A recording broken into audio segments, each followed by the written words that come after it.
alternative way to get in. Apologize that the announcement emails were not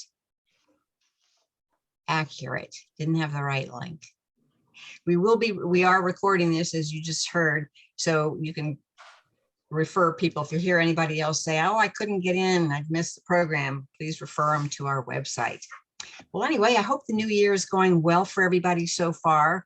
Before we get into our program, I'd like to encourage anyone who is new and joining us for the first time to put your name and email address in the chat so you can be added to our Friends of CCCA group and receive our monthly newsletters.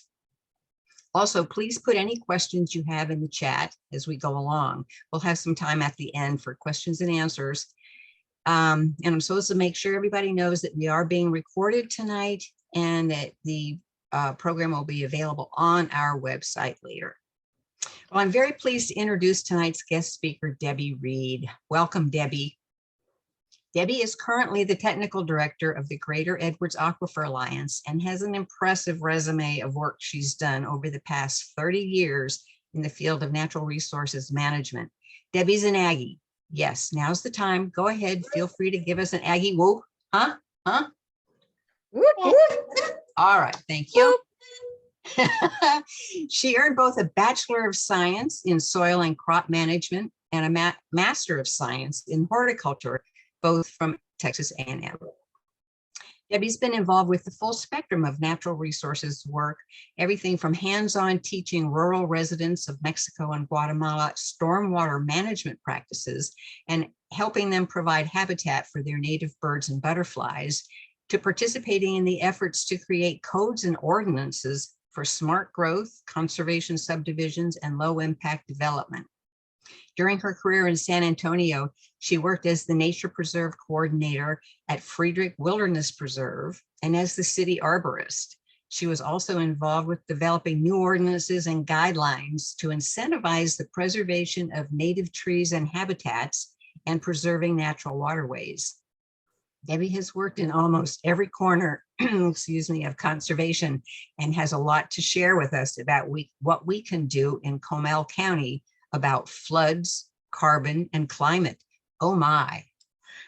Welcome, Debbie. We're excited to hear what you have to share with us tonight. Please take it away. Oh, thank you so much, Elizabeth. I really appreciate this opportunity to share some of this information. And I have to admit, I hope this comes off as a coherent presentation because I just kept adding more information. I knew that this was the perfect audience that I could share the spectrum with and you would actually understand it and get it.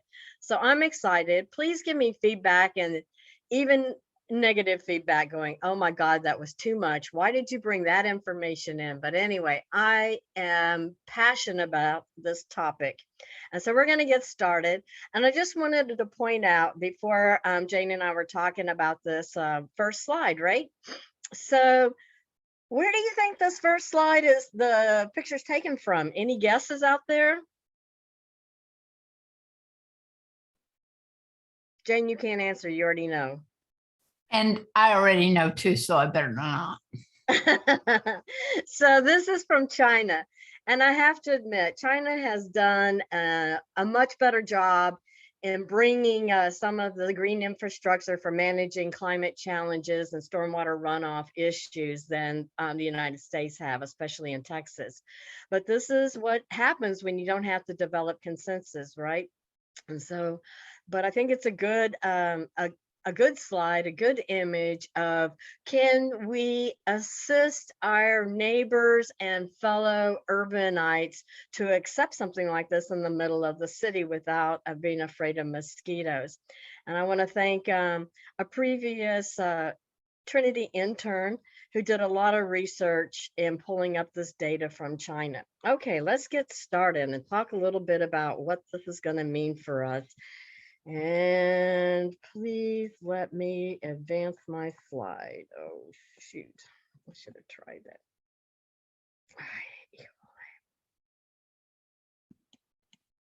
There you go. All right, now I got to go back. We're going to talk tonight about the ecosystem services. In fact, all of this is based, going to be based around ecosystem services provided by conserved land and open space. And we're going to talk a little bit about how those services can be measured and assigned a value, how they can be enhanced or lost, and talk a little bit about, does the cost of economic gain consider the true value or of the loss of these services? And then who pays? And can we do a better job? And if so, how? So I'm not going to repeat all of these wonderful ecosystem services and benefits. You're all familiar with them. You've seen them over and over again.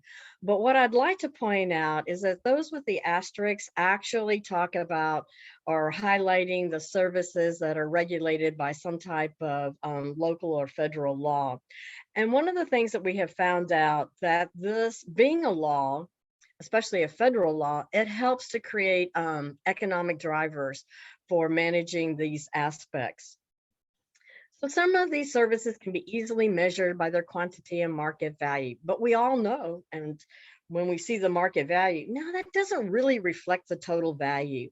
So when we start considering other criteria, and I have to admit, my poor interns have done a lot of research and looking at the value of ecosystem services. The San Antonio River Authority actually went out and hired a consulting firm to help them really put a measurement, a value on ecosystem services so they could promote green infrastructure in the city. But it becomes more and more difficult as you look at things like avoided costs when land is preserved, replacement costs to compensate for ecosystem services that might be lost from development, recreational enjoyment or hedonic value, and the value of biodiversity. That's a tough one. I haven't found anybody that's done a good job of putting a value on biodiversity, no matter.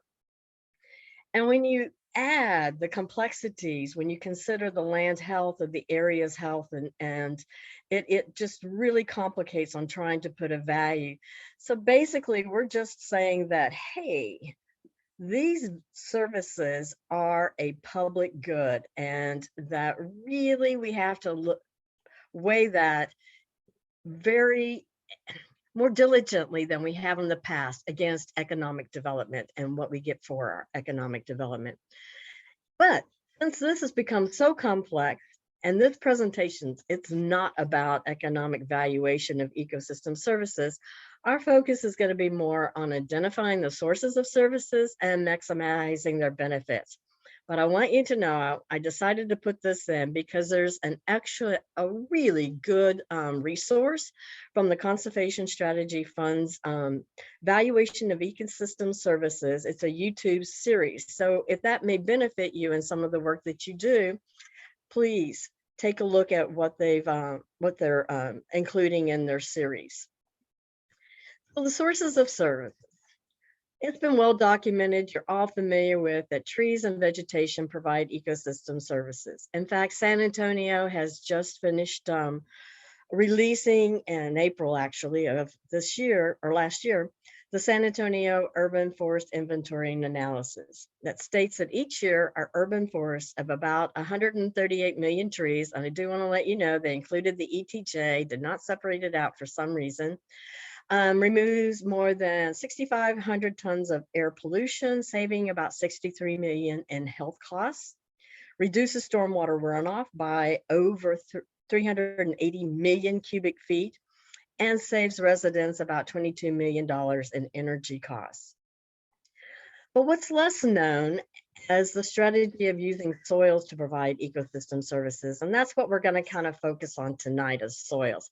And because of my background and my degrees, I am a soil nerd. I hope this doesn't bore you to death. But let's give a little bit of information about soils. They're made up of mineral particles, and that mineral particles, clay, silt, sand, and gravel, that's just based on the size of the particle. The other components, organic matter and air and water, are in there. And look at that beautiful, perfect soil with 25% air, 25% water. I want you to know that's what all agriculture producers strive for, because that's the best ratio of air and water to soil particles to actually for crop production and for active healthy soils. So while all of these components are important, let me draw your attention to the soil organic matter, which is, in Texas, sometimes it's a little difficult to keep it at that 5%, but we can basic más o menos say that soil organic matter is about 5%. And this is soil organic matter is really the basis of a soil's ability to produce and provide ecosystem services. So that first service is soil carbon storage, which is of course vital. And there is so much new research out there about how to use soils. What is its potential? And in the face of air quality, so that we can look at reducing the carbon dioxide and other greenhouse gases in the atmosphere. And soils naturally absorb CO2 and all the other greenhouses gases too, but we focus on CO2. That's kind of our, what do you call that? Your equalizer, what we measure everything in. So soils take that CO2 in, and then can be made available for plant life or organisms in the soil, or it can be stored. Human activities and climate can affect this process, releasing the CO2 back to the atmosphere or storing it, which can lead to greater mitigation potential. A healthy soil, I think this is really important for us. A healthy soil can typically sequester more carbon than above ground vegetation. So let's find out what a healthy soil is.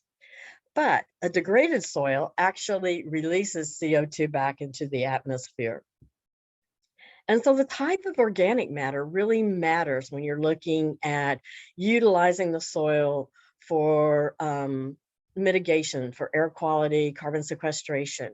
And that top layer, and for us soil nerds, that organic layer or the O layer is where you can still make out what the organic matter is, old leaves or branch pieces or whatever.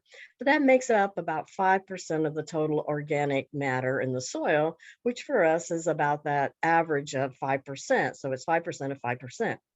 So this is very reactive. It's going back and forth between releasing carbon into the atmosphere and pulling it back down.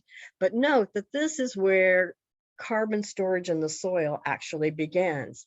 And so as you move that carbon down into the profile, you're looking at material that is a little less distinguishable, and this makes up 2 to 25% of the total soil organic matter. To me, this is some of the most important organic matter. And what's amazing, there's a lot of research that's been done, especially the Marin project in Marin County, California, which has been able to increase this level of their organic matter easily by 1.5% in just a year of managing. So as we work further into the soil profile, that carbon becomes more and more stable, and it's at this 50% of total soil organic matter. This is where you can actually do an organic test analysis, send it off to A&M or one of the other labs. You get your organic level and you take 50% of it, and that gives you pretty much the basis of real carbon that's being stored. And I have to admit, and I'm there as I keep learning and learning more and more. And so, I'm visualizing this carbon moving down and waiting for the rain to move it down and waiting for the earth